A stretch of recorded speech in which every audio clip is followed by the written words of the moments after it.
Wengane zakwethu uhleleleni ungangenele channel ethephethe indaba eshisayo lana umkhanya kude TV bafowethu inkulu indaba lapha na wengane zakwethu ungizwe emncunu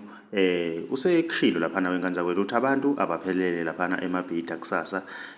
futhi okunye kubalulekile abantu uhulumeni uzokhuluma ngenkani lokhu ekade kusho malema ukuthi angekakwazi ukuthula inkulumo angeke kwenzeke lokho ke wengane zakwethu mina ngiyafisa ukwazi ukuthi wena ngabe kuthini kwakuphala ukula ngalokho khuluma kakhulu sizodedela iclip lapha na uzwe ungizwe lapho khona kade emema wonke umuntu omzulu ukuthi akaphelele emabhida sichannel siyabonga Empule ethi ushembe umayekisa umzazela kasokhabuzela kwanyathikazi ugebhumbana amanzi ngola semzumbe uduma besabe abasemhlabeni balifezela idingo umanda ithebeni onjengensonyama umzimba kwamdabuka imfutaba bafazi basephakamela kwadabuka imlomo yabo usumanga idwe nongenambuzeli ngithi ke mina ukube ngo1977 xabani ibandla emveni kokuba kukhothame isiqu sesibili ilanga uyuka lakaMahilela emveni kukambombela isitimela samambolo ukube ukuhambisana kwabe inkantolo nokuxabana kwabo bengamanazaretha bagoya bathi bolindi inqumo zeinkantolo ngiyakutshela ngabe ushembe namhlanje akanjina ngabe lento niyibone ebuhleni kanjina ngabe lento niyibone ekuphakameni kanjina ngabe lento niyibone ethembe ezinhle kanjina ngakho ngithi Zulu kamalandela wena nina benkayishana kamenzi eyaphuza umlazi angameva nabe udlambe endlela uludla ihlangu semadolweni nabalembe ntombi nembukhale bona dumehle sikamenzi kusho mina upresident wamabhinqa ngithi kini na kanjani kusasa iyagcotshwa inkosi yethu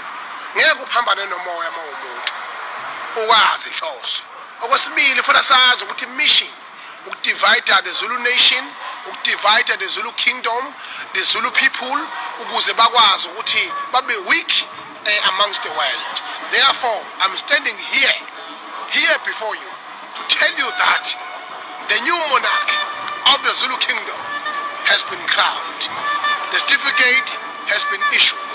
here at Moses Mabhida Stadium. Sasa umnyama kubomvu ziyakhala iduma linetha ziyakhala nakanjani inkosi umisuzulu kazwelithini kabhusho omkhali kaSolomoni kaDinuzulu umamonga wosuthu kacetshwayo kampande ngisho njalo ngithi ngane zakwethu ziyenzeke izinto abantu abaphelele bangangabazi baqinisekise ukuthi uZulu wethu uyakwazi ukuthi ahlonipheke ngendlela efanele futhi uZulu wethu uyabukwa umhlaba njengamanje there are CNN, there are television all over the world, there are people who are coming here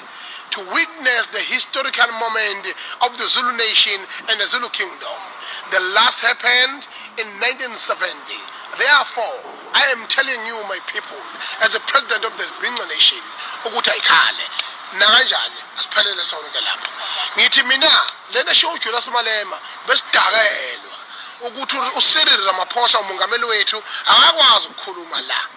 uzokhuluma ethanda engathandi ngoba la umcimbi wesizwe samaZulu lo umcimbi omkhulu wesizwe samaZulu lo mcimbi omkhulu wesizwe samaZulu la kugcotshwa khona inkosi ngithi mina ko lo mcimbi wenkatha lo. This is not a rally of the IFP. This is not a rally of the African National Congress. This is not a rally of the AFF. Therefore, all political organizations with their agenda, they must fuck off and leave us alone. We are the Zulu people. We are the Zulu kingdom. Therefore, tomorrow, so much inkosi akukho futhi okunye okuzokwenzeka lokho. Umongameli has a